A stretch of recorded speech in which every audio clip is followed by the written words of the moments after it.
Scotland. Its breathtaking landscapes are like a vision from the ends of the earth. At the outer limits of Europe, buffeted by storms, this land of islands, mountains, and lakes stirs the imagination.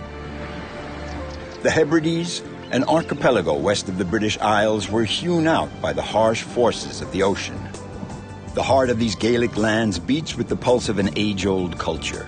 The whims of geology have isolated the inhabitants and forged their insular character. The Hebrides, these scattered bits of emerged land, have always been the protected domain of seabirds. The Highlands are a paradise for lovers of majestic, unspoiled nature. These are the legendary mountains of Scotland, a world unto itself, suspended in time.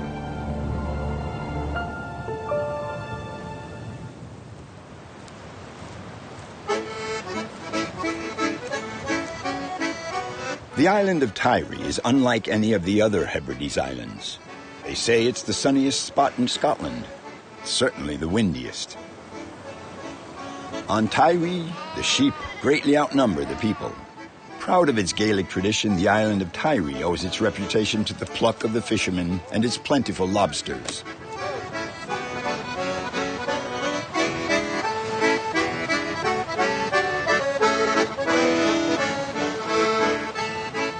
On Tiree, nobody knows Alistair MacLean, and yet he was born here and has never left.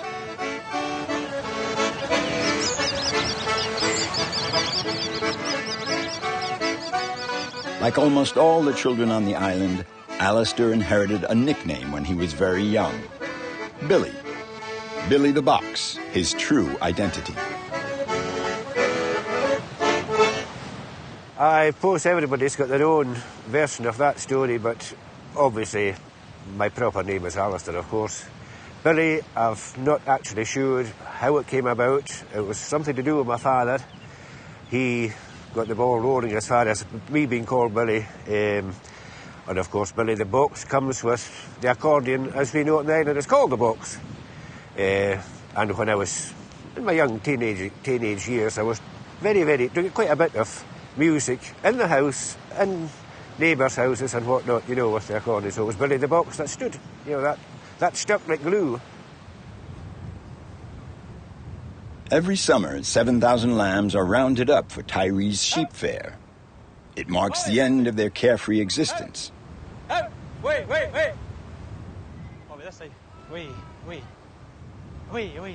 The rest of the year, they run free. Everyone farms and raises sheep here. It's the islander's main source of revenue, along with fishing and tourism in the summer. Today, Billy has come to help out Colin, his young neighbor. Here, even more than in other parts, cooperation and teamwork form the bedrock of the community. That's the way it should be, and the way it really works on the island. We try and look after one another, and again, I know the likes of Colin. I could phone Colin up at 4 o'clock in the morning and he would come and give me assistance with no questions asked. And that's the way it should be, and it makes life an awful lot easier when we're working along with one another. Bye-bye. Goodbye.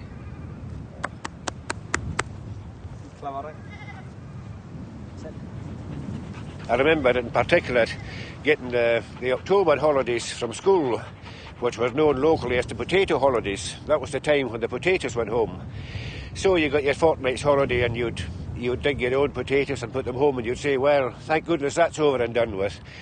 On the following day you were marched over the road to give your neighbour a hand. So it was quite, you know, it was done and we never thought anything of it. So we all helped one another.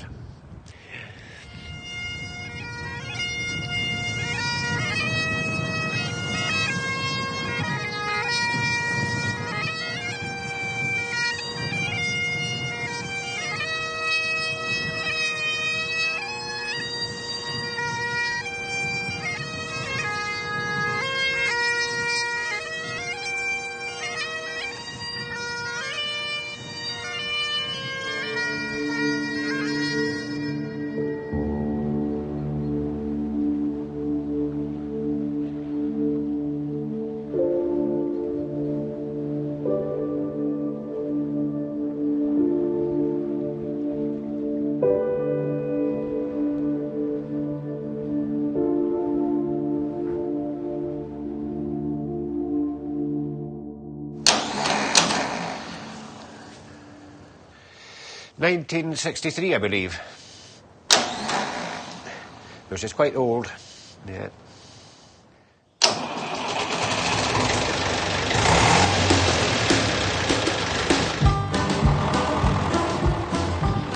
In the Hebrides, everything seems to flow naturally and timelessly. Even Billy the Box's old tractor knows the way to the sea.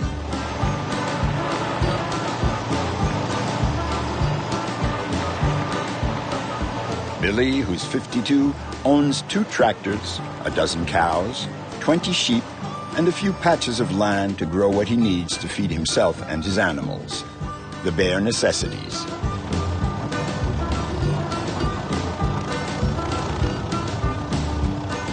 At low tide, he goes down to the beach to gather what the sea has to offer.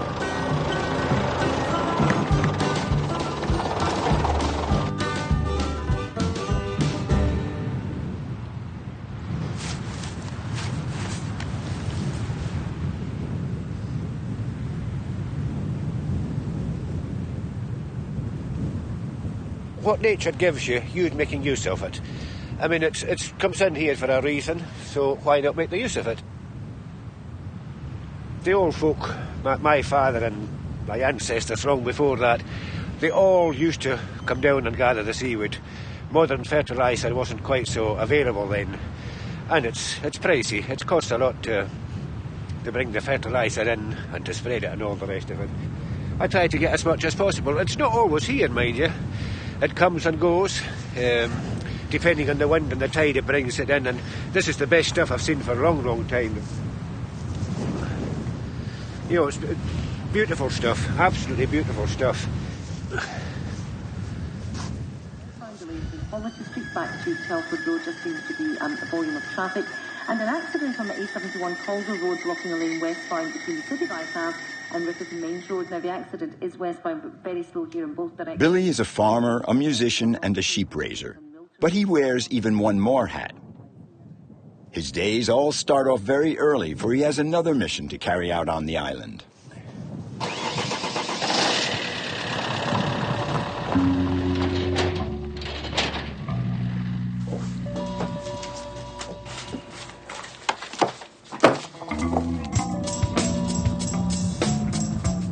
To be able to live on Tiree, Billy, like many men and women here, has more than one job. For more than 20 years, he's been one of the island's 3 postmen.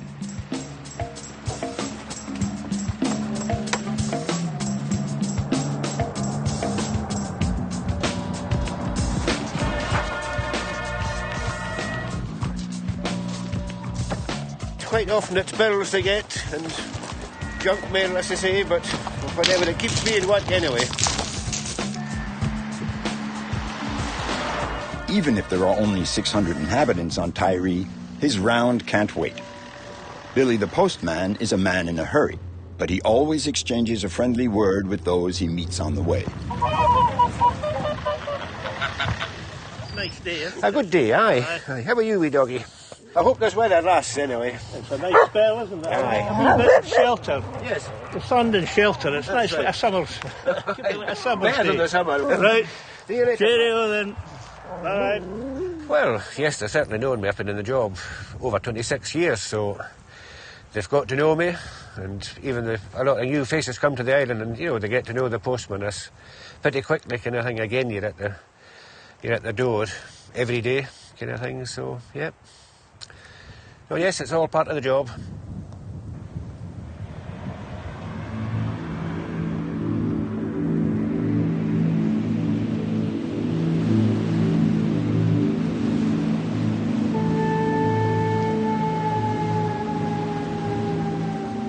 In the Hebrides, the range of temperatures and the force of the wind are in a class of their own.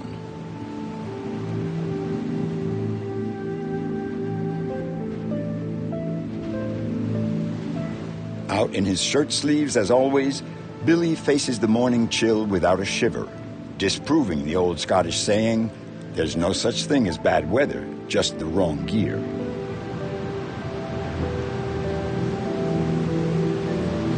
As a tidy resident and born and bred here, this is only a small breeze. This is actually quite a pleasant day. believe it or not.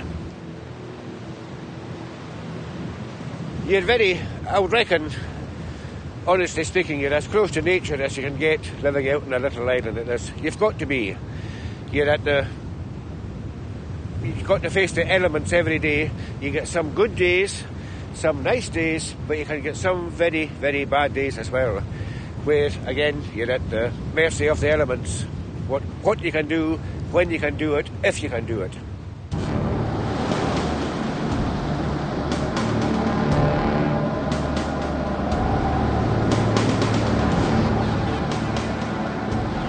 The inhabitants of Tiree are proud of their island's reputation as the windiest spot in Scotland.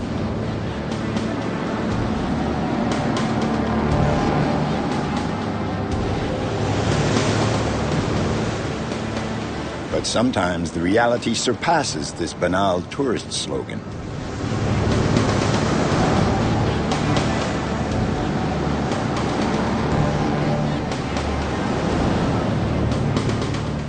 In the Western Islands, the rain and wind have two fearsome allies, the swell and the waves.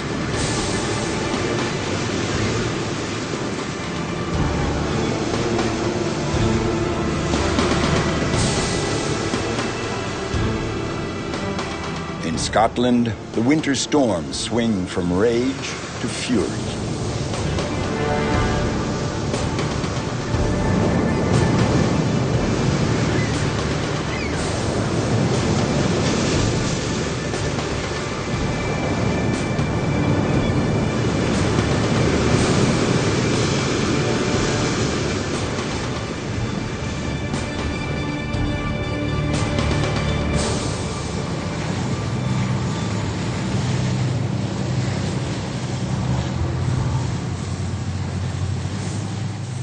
Today, Billy has donned his rain gear.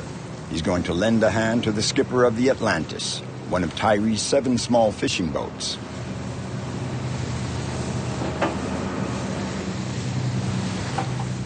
Every Sunday, the fishermen haul in the week's catch.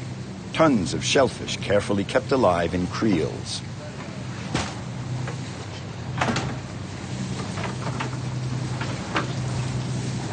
Crabs, lobster, prawn, velvet crabs.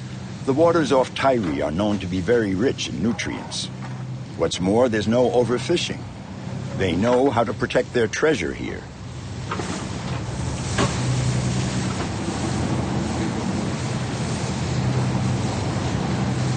The holding pools are sheltered from the swell just a few meters from the rocky shore. Ross, the skipper, has no room for error, but the job has to be done no matter what the conditions of the sea. Because the island is so isolated, the fishermen can ship their catch out only once a week, and Sunday is the one day a truck comes onto the island to load up the produce.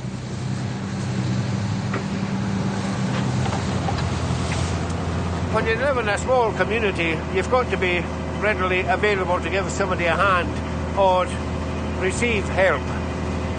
And this island, we're very, very fortunate in that we're a close-knit community. I can be down in the harbour within 10 minutes to give Ross a hand, or Callum, or Angus, or Neil, whatever. So we've got to work together. You can't get help from anywhere else but from your community.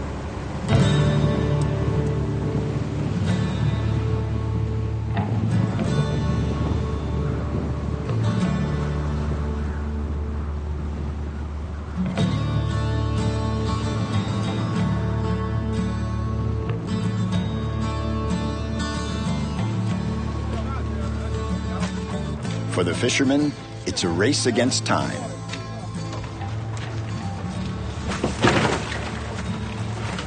Once they dock, they have just a few hours to sort and weigh the impressive quantities of crabs, prawns, and lobster before nightfall.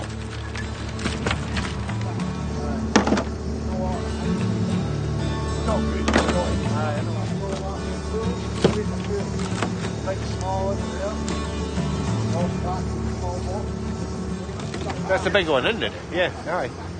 That's a good size. He's probably 10-year-old, that one. 10-year-old. Maybe more.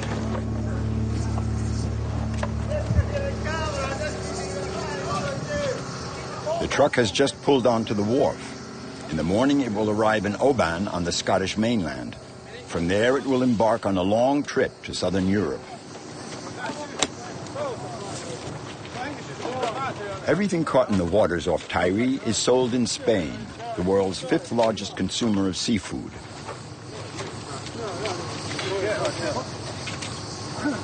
But before arriving in sunny Spain, the precious cargo has to be hand-packaged under the watchful eye of Sam, the Scots exporter. Tyre's one of the best islands on the west coast, if not in Scotland, for quality of shellfish. You know, the quality of velvets, the quality of lobsters, the quality of brown crabs. We put them in tanks of water with an air system blowing. We have an engine that runs an air pump that puts air into the tanks, which oxygenates the water and hopefully keeps them alive. You know, hopefully, most of the time they're alive. You know, we need more money. Okay, Europeans? Never mind Brexit, we're still friends. More money, okay?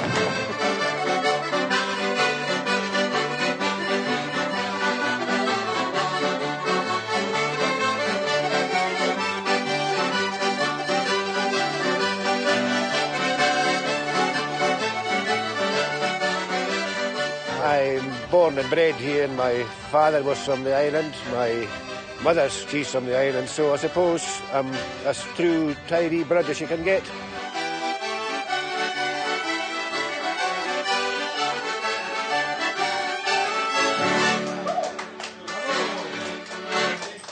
Tyree is my home, and always will be my home, and when you look around, it's not a bad little place, really. It never crossed my mind to ever leave the island. I was quite happy to stay on here, and when my late father retired, I carried on with the crofting, so that was me tied here. But I've no regrets whatsoever. This is where I wanted to be, and I hope I'll be here for a few years yet. In the Hebrides, only about 10 of the islands are inhabited, like Tyre, Billy the Box's island.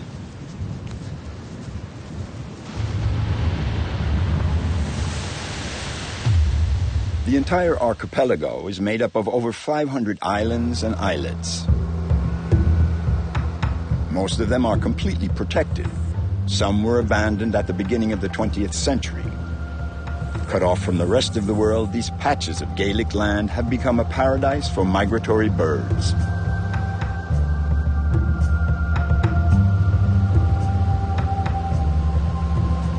Laura Robertson is on her way to the island of Barra, in the Outer Hebrides.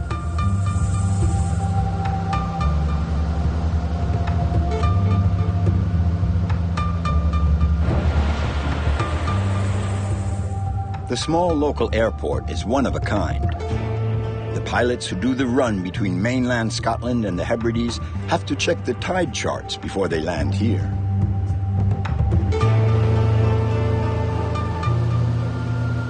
The landing strip emerges 2 times a day at low tide.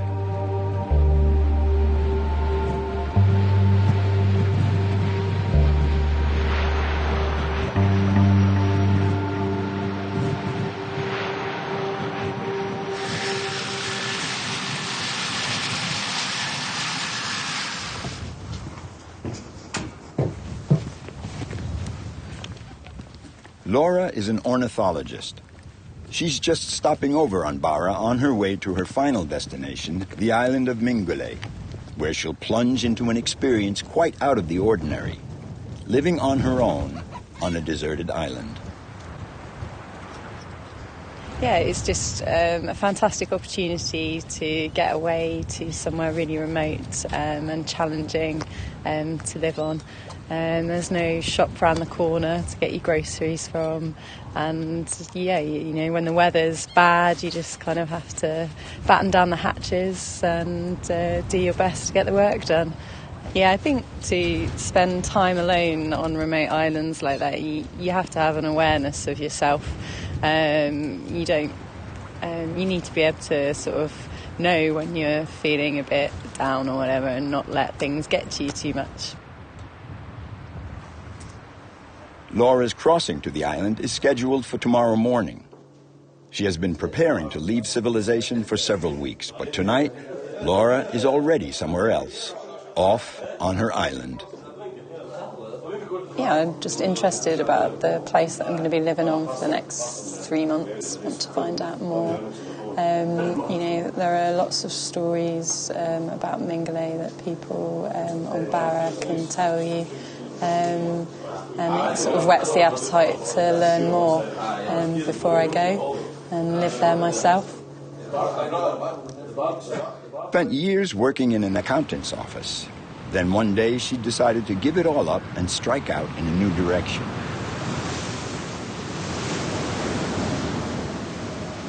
Now her work consists of studying the behavior of seabirds in the heart of the Scottish wilds.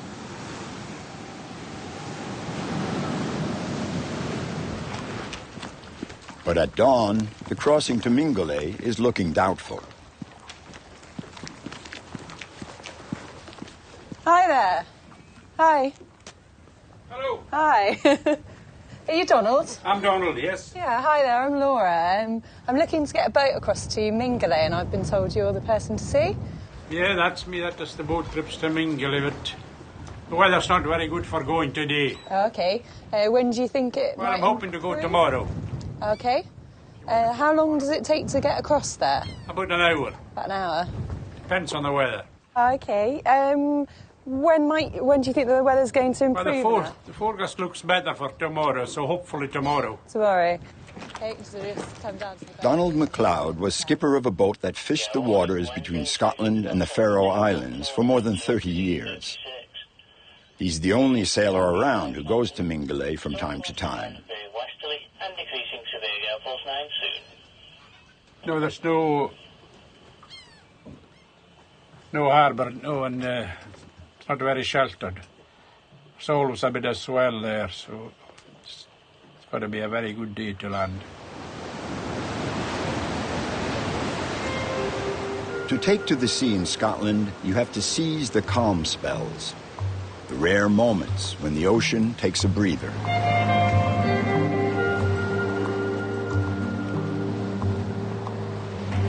This time, Laura is really on her way.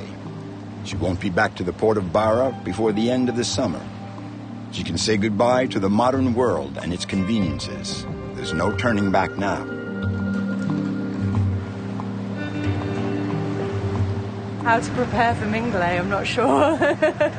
I'm not sure that's entirely possible, but yeah, I've been on different islands before, none as remote or ambitious as Mingulay. You know, it's not just about the work that you're doing, it's about living here and being here and making the most of your time out here, and the experience, and yeah.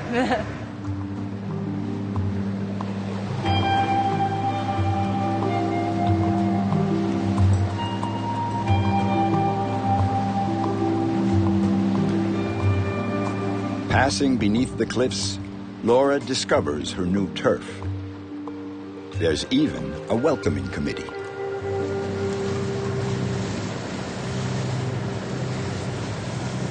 The seals are right at home on Mingulay. Usually there's nothing to disturb them, so they're intrigued by this new arrival.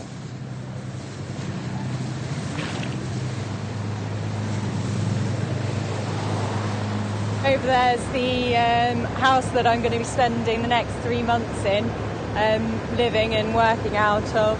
It's the old schoolhouse that's been done up by the Western Isles Ranger who works for the National Trust of Scotland. So I'm quite excited to see, you know, my new home for the summer.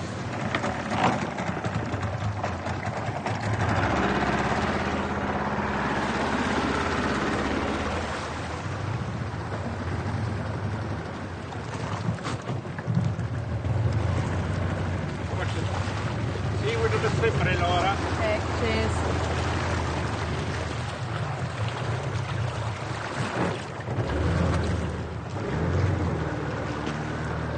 Donald won't come back with his boat for the next 3 months, unless Laura needs emergency supplies.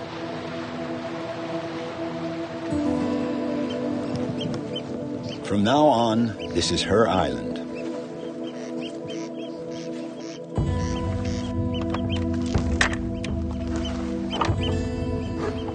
Mingulay was not always devoid of human life. For ages, men and women lived here, scraping out a meager existence from the harsh environment. In 1912, the last inhabitants abandoned the islands to the birds.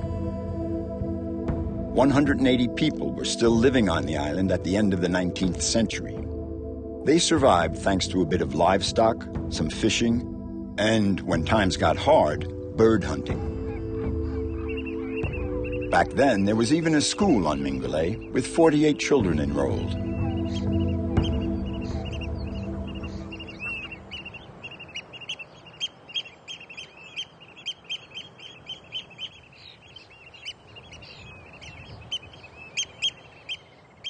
So the sort of main part of the village is here in the bay. You can see where the sand starts and then the village starts. There are still quite a lot of remains of all the different houses here. You know, some in better condition than others. Further along, above the village, you have the old church that was built relatively recently in the island's history. Scurvy, fever, and infant mortality finally outweighed the courage of the Mingulay Islanders.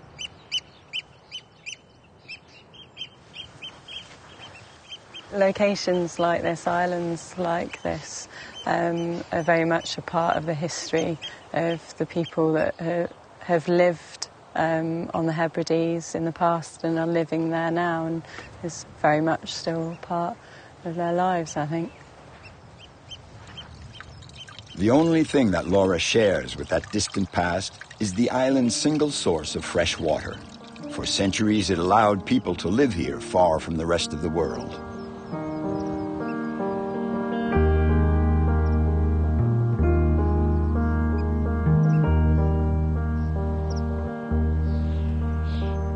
Laura has settled in quickly and organized her time. For weeks, she'll be hiking the island's hills and cliffs, following the path of the wind and living in harmony with the colonies of birds. Just to know that everything matters now. Sitting and watching, keeping my head high.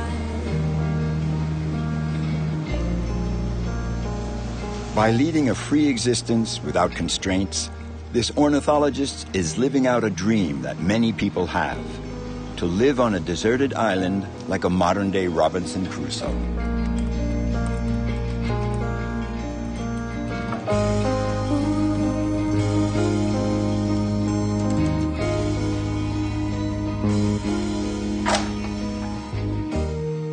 A definite distance from, you know, my normal life as such on the mainland, but at the same time it never feels too far away.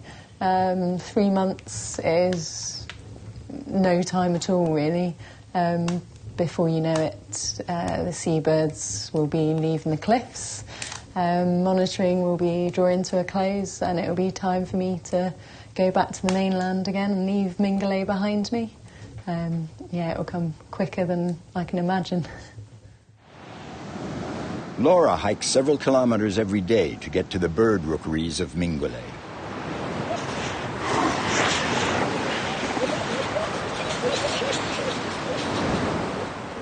She has learned how to coexist with her only neighbors. This is their beach more than mine. I'm only here temporarily over the summer. They sort of spend their entire winter and summer in these waters and on the shores. So, yeah, I'm just a visitor, really.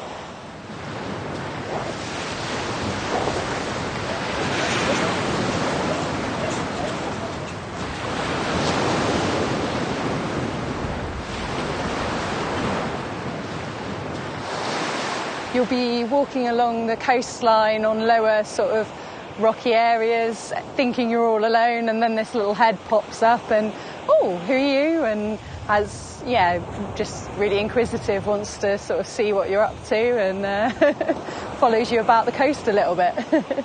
Closest neighbours are the seals, which is fantastic.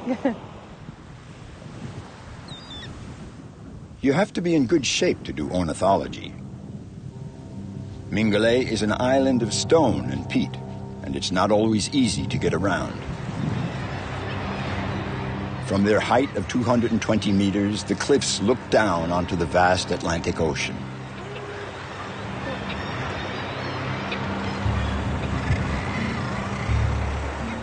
The birds have made this vertical cliff face their domain, a refuge in the sky for nesting between migrations.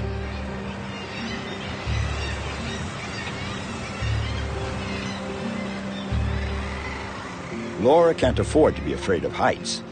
She spends hours perched up on these vertiginous cliffs, among the highest in Scotland. It's probably one of the most impressive spots that I monitor at, in terms of you're up quite high, so for a lot of the birds you're looking straight down on top of them. So the sort of first visit here was, kind of took my breath away a little bit. It's got a good mixture of seabirds here as well, so it's not just a couple of species. We've got kittiwakes, razorbills, guillemots, fulmars, and also some shags low down that with the scope we can actually monitor as well. Laura works for the National Trust for Scotland, an association that manages Scotland's natural and cultural riches. Right now, she's taking a detailed census of the bird populations. This exhaustive inventory will allow them to better conserve and protect the different species of birds.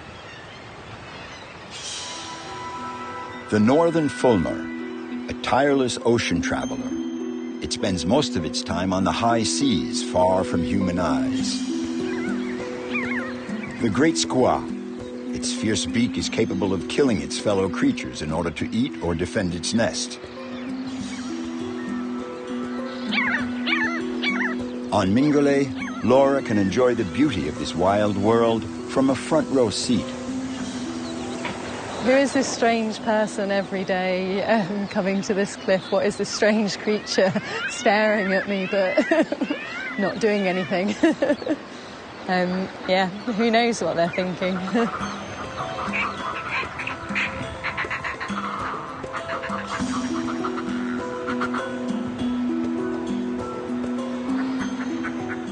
In remote locations like this, there's no mobile phone signal, so you can't call for help. So one of the first things I was equipped with is a location kind of tracker, basically. So I press that first thing in the morning when I'm heading out, and when I return, I press it again. If I tripped and broke my ankle when I was in the middle of the island, I can press that and it goes straight to the Coast Guard.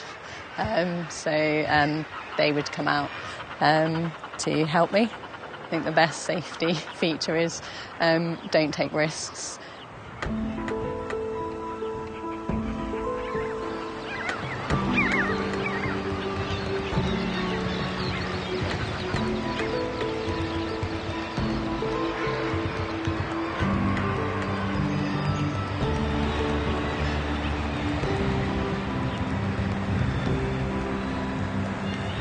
On a good day, it is beautiful, and it's lovely to spend time in places like this, really special places, with wildlife as special as this.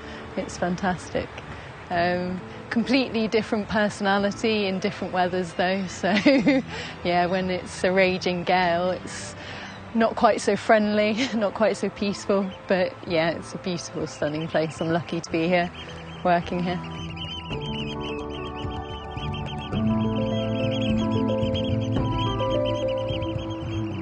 It's the end of the summer. After 3 months of isolation, Laura has finished her work on Mingulay. Now she's eager to be off to another island for her next mission. Further east, far from the influence of the ocean, we discover an entirely different facet of Scotland. These are the Cairngorms in the center of the Highlands.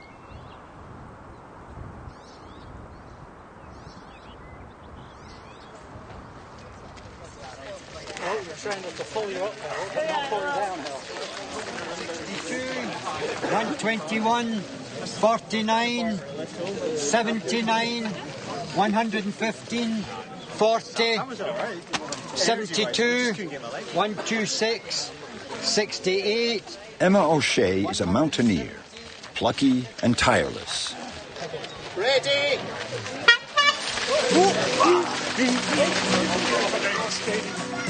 Today, she and her faithful friend Moth are taking part in a famous mountain run through the Cairngorms National Park.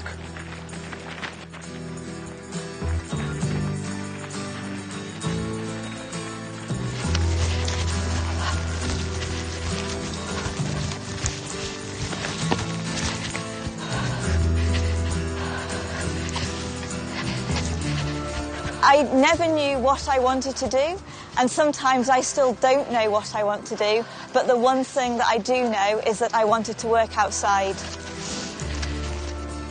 I enjoy my way of life. Some people would not like it at all, but for me it is the right way of life, and I could not imagine being inside all day long, looking outside of the window at what is happening outside.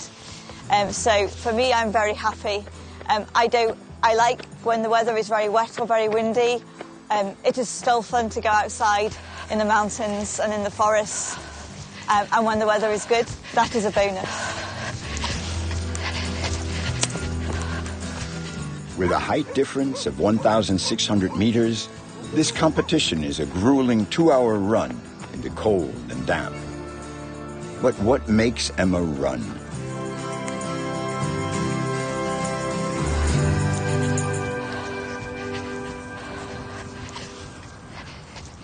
Emma, who was born in the north of England and moved to Scotland when she was 16, spends her time clambering up these rocky slopes. She studied geology, but now works as a mountain guide.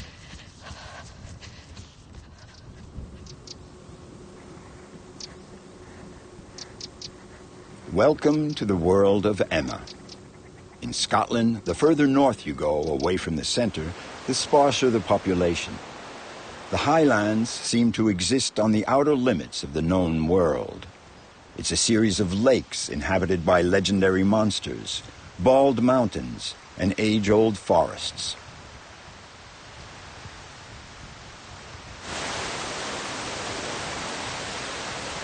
This is where Emma stokes her imagination and her dreams of mountains. My first trip was nearly 20 years ago abroad, and that was to the Alps, to Chamonix. And I did a tour of Mont Blanc. And after that, I have gone to the Himalayas, to Nepal and India, and to the Andes as well. And I love to see the mountains, but not just the mountains, it's very much the mountain people, the people who live there when I go to visit. And I always say I go to see the mountains, but I remember the people I've talked to along the way, who lived the lives that I like to live. It's not too bad. Here, Emma is leading a small group of middle schoolers. Today's expedition will take them into the foothills of the highlands on the edge of the Cairngorms National Park.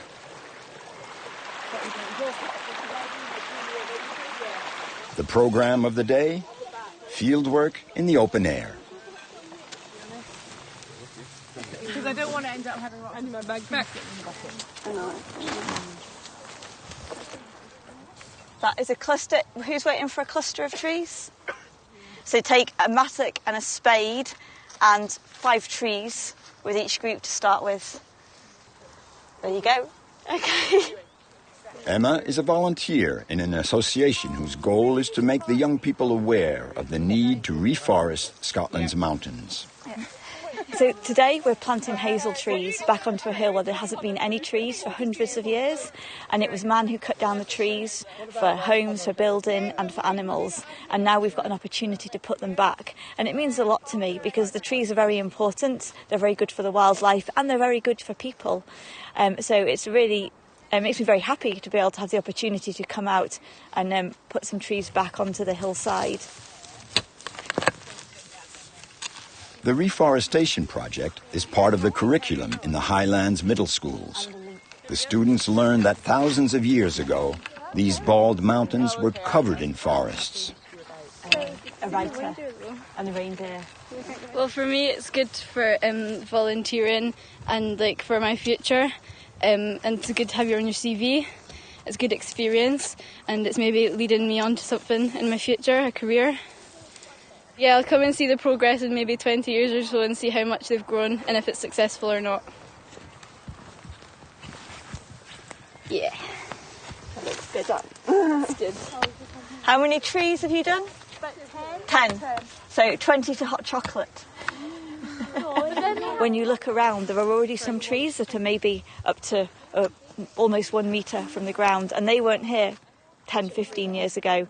So very much by the time that everyone here is very old, there will be a small forest that they can come back to see. That is what we hope very much.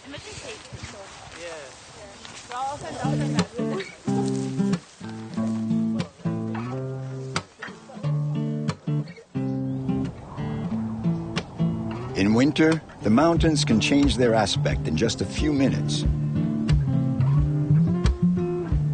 At this latitude, a patch of bad weather can send the temperatures plunging or quickly turn into a storm.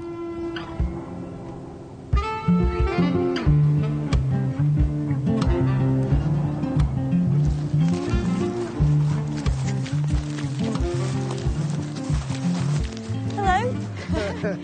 The mountaineers know where to take shelter. In the bothies, rudimentary huts built all over the highlands. A roof, 4 corrugated iron walls, and a wood-burning stove to heat water for tea. Bothies are part and parcel of Scottish culture.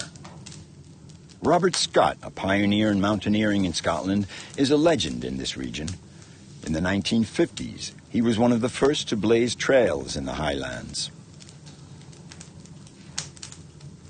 Well, nowadays, at my age, I'm now 89, and I've got a touch of arthritis, so I can't manage to climb the mountains, but I still love to be amongst them and see the mountains. That's the main thing.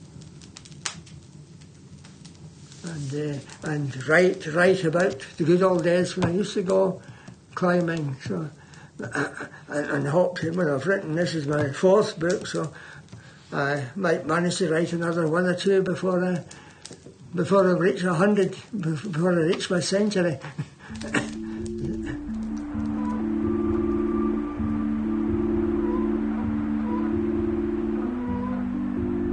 Emma could have taught geology, her first profession, or worked in a laboratory.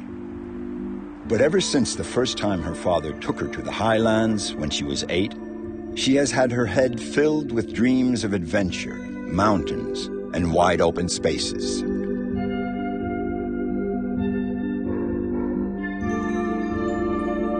For 20 years now, she's been exploring the heart of the highlands off the beaten path. Emma has, in fact, custom-tailored a profession for herself, guiding hikers and climbers who, like herself, are in love with Scotland's natural treasures.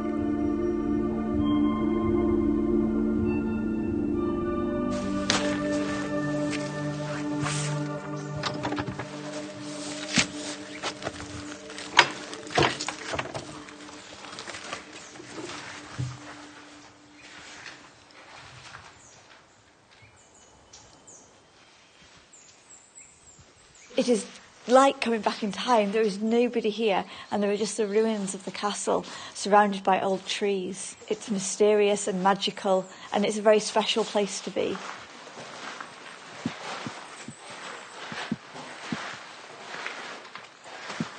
The castle's got a brilliant story. It dates from the 1500s, but there was a story that was fighting between 2 families, the Forbes and the Gordons. And the Gordons had the castle, And one day, the sons, there were 7 sons, they'd been sent out to cut peat, and the peat was used for heat in the 1500s. But the enemy, the Forbes, came along and they slaughtered every single one of the sons, and they cut their heads off, and then they put their heads on stakes and left them in the field. It's really, really gruesome. But it has an even sadder ending, because when the word came back to the father at the castle, he is said to have fallen down the stairs in the building and died here where we're stood.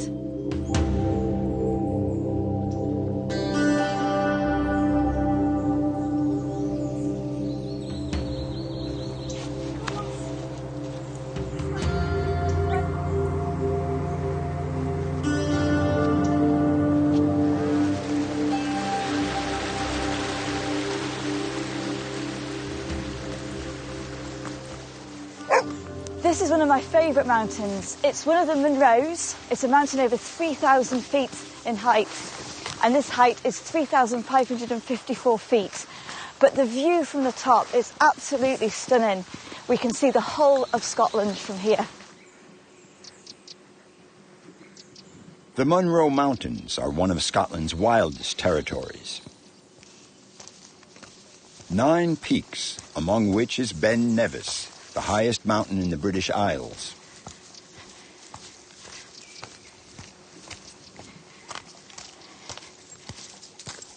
Emma is starting the ascent of Schiahallion, a legendary summit. Everyone in Scotland knows its name. Mount Schiahallion went down in history 300 years ago for a surprising reason. It's a really interesting story. It goes back to 1774, and they decided to use this mountain to see if they could measure the weight of the earth.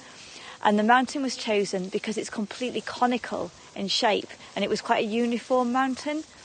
And they decided that if they came up onto this mountain and carried out lots of experiments using a plumb line and Newton's law of gravity, they would be able to work out how much the earth weighs. And they were successful.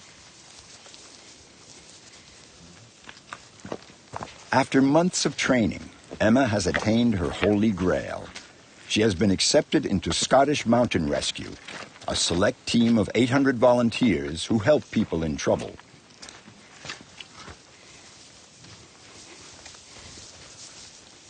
It's easy to get lost in the Munros. Mountain rescue is something I've always wanted to do, going onto the mountains in the night or in the snow and the blizzard, and being able to bring somebody back is very special. It's a very special thing to do.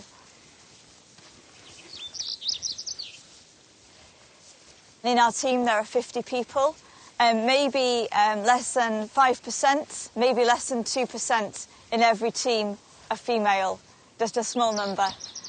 And we come together, and the thing that we all share is mountain rescue, and that we want to help people in the mountains. It is a cliche. I always felt I would like to put something back, and I have worked outside, and I have built mountain footpaths, and I have planted many trees. But to be able to save other people, it means a lot to me, a very, very big lot to me.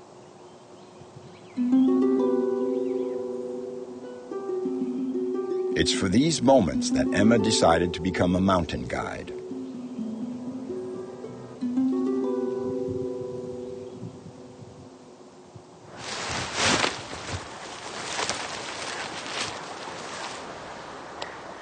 Nothing and no one can take these deeply satisfying moments away from her.